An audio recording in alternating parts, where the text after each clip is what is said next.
My name is Kimberly, and I'm 34 years old. I live with my husband, Mark. We both work at a company that was started by Mark's father. Even though he's retired now, Mark's father grew a small construction company into a business worth $2.5 billion. He made some bold decisions, like buying other construction companies, and people admire his great business skills. Mark took over the company after his father retired. He grew up being gentle and a bit spoiled. While Mark is kind, I sometimes think he's not decisive enough to be a good husband and company leader. Mark has said things like, "I'm not meant to be an executive, so I'll probably just be a figurehead president." That would be easier for me. He doesn't seem serious about running the company. We've been married for 5 years, but recently I've been unhappy with Mark's lack of drive. Unlike my husband, I believe I can make decisions well. When my father-in-law was active in the company, he seemed to value that about me and gave me important responsibilities. Before I married Mark, I worked at a bank, so numbers and finances have always been a big part of my work life. After getting married, I planned to be a full-time homemaker, but my father-in-law asked me to join the construction company. Once I started working there, my father-in-law included me in high-level meetings where we discussed how to manage the company. At first, other executives were surprised to see me there because I'm the founder's daughter-in-law, but they started to respect my opinions as I contributed thoughtful ideas. Mark, who was also an executive, never attended these meetings, and everyone, including my father-in-law, seemed fine with that.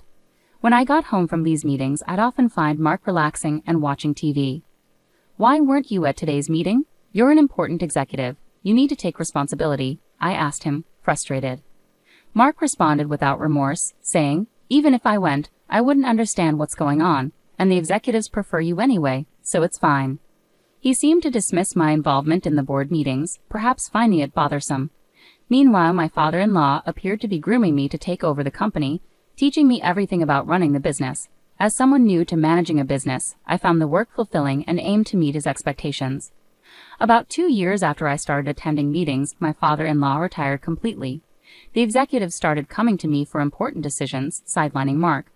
I thought this would motivate Mark to focus more, but instead he became even less committed. He would show up at the office in the morning but leave by noon, heading straight home. At home, he never mentioned work and seemed completely uninterested in the company. Meanwhile, I was getting more and more busy with increased responsibilities at work. After my father-in-law retired, the executives started relying on me heavily, and I was handling tasks similar to those of a CEO. The company was large, with many employees, and I worked hard to boost sales and profits for everyone's benefit. Thanks to the efforts of our team, sales were rising, and I found managing the company increasingly exciting, fully immersed in my work. Meanwhile, Mark seemed to be losing interest in his job, and his presence at the company was dwindling. Our conversations at home became fewer, and our marriage started to feel strained. Then, one day, Mark came home and casually mentioned, "I bumped into your sister today, and we had lunch together." My sister, who is 2 years older, had recently gone through a divorce because of an affair. Her angry ex-husband had caused quite a scene at our family home, and Mark, who had more free time than me, went there to calm him down with his gentle and easygoing manner. Surprisingly, my pampered husband managed to diffuse the situation. My sister told me, being a CEO was amazing. He easily diffused my raging husband. "Oh," she praised him. It seemed that Mark's calm and cheerful demeanor had disarmed my sister's angry husband completely. My sister ended her marriage by paying compensation to her ex-husband, and since that incident, her opinion of Mark seemed to change. Before, she had viewed Mark, who was impressive-looking but seemed indecisive, as just a wealthy, spoiled man. Now she seemed to see him as a capable CEO of a company. Being single again, my sister, who always admired wealthy men, must have seen Mark as a good catch. But I, immersed in my work, had never considered such a possibility. Little did my sister know that Mark was merely a figurehead executive not involved in the company's management. Her ex-husband, an elite employee at a foreign company, was proud of his career and looks. At her wedding, she bragged to me, "My husband is a top employee with a handsome salary. Plus, he's good-looking, so you must be envious." Her ex-husband indeed had charm and seemed sharp and stylish whenever he spoke. I couldn't fathom why she would cheat on such an excellent husband. 3 months after Mark told me about having dinner with my sister, I returned home to find him looking unusually serious. "Kimberly, I need to talk to you." It was the first time he had spoken those words, and I felt a sense of dread. As I anxiously waited for him to continue, he dropped a bombshell. "The truth is, your sister is pregnant with my child, and I want a divorce." I was stunned by both the request for a divorce and the news of my sister's pregnancy. Shocked into silence, I couldn't respond, and Mark went on, She wants to come over on her next day off to talk about everything, so please be prepared." Confused and trying to process everything, I asked him, "So you want to marry my sister?" Mark looked troubled as he answered, "I don't really want to marry her, but with a child involved, we might not have a choice." Feeling frustrated with Mark's indecisiveness, I sighed and said, "Well, if there's a child on the way, we may not have a choice. Let's discuss this when my sister comes over." Seeing that talking to Mark wasn't getting us anywhere, I decided I would meet with my sister directly to figure things out. I had already decided to pursue a divorce, but I knew I needed to discuss the company's affairs with my father-in-law first. Despite being involved in the company as his daughter-in-law, divorcing would make me an outsider. The next day, I went to my in-laws' house and told my father-in-law what Mark had told me. My mother-in-law, who was there, initially seemed pleased about the pregnancy news, but fell silent when my father-in-law gave her a stern look. It appeared she cared more about having a grandchild than the company's management. After some thought, my father-in-law smiled and said, "Kimberly, you will continue to manage the company as you have been. Mark's situation is irrelevant to me. I'll handle it, so do what you think is best with him." Clearly, the company's management mattered more to my father-in-law than his son or a grandchild. Even though he was retired, my father-in-law still held sway in the company, and with the majority of the company's shares under his control, no executives dared to defy him. Besides, I found fulfillment in my work, so giving up now would have been a waste. With work matters settled, it was time to discuss the future with my sister. On her day off, my sister arrived at my house with a smug smile, saying, "Poor Kimberly, you couldn't have a child. I'll compensate you generously. Haha, now leave this house immediately." She spoke triumphantly, looking pleased with herself. Meanwhile, my husband sat there quietly, not contributing to the conversation despite being the root cause of the problem. His indifferent expression frustrated me so much that I said, "I agree to the divorce, but we also need to discuss compensation and divide our property. Let's bring in a lawyer to handle this properly. I never imagined you'd end up with someone like Mark. He doesn't compare to your ex." I added a touch of sarcasm as I spoke to my sister, who glared at me fiercely for a moment before regaining her composure. "I finally get it. It's not about a man's appearance, it's about who he really is inside," she said, as if she had figured out my husband's true character. Suppressing my amusement, I replied, "Well, I guess that's good for you. Enjoy your life with Mark from now on." I suspected her idea of inner self might just mean money. She seemed to have believed my husband was the CEO of my father-in-law's company, though it was clear she hadn't heard much directly from him. After our discussion, my sister announced she was moving in and had movers ready. I had anticipated her impulsiveness and already arranged for a new apartment. With a lawyer by my side, I had prepared documents for property division and compensation claims. The next day after moving out, negotiations began. During the talks, my husband remained passive, seemingly uninvolved, while my sister did all the talking. "As I've said, I'm willing to pay any amount for compensation, so just decide," my sister declared. Hearing this, my lawyer decided to pursue compensation not just from my husband, but also from my sister. Despite earlier warnings that getting compensation from her might be difficult due to previous obligations, my lawyer saw an opportunity since she had openly agreed to pay. When it came to dividing property, my sister confidently stated, "This mansion originally belonged to Mark's family, so it shouldn't be included in the division, right?"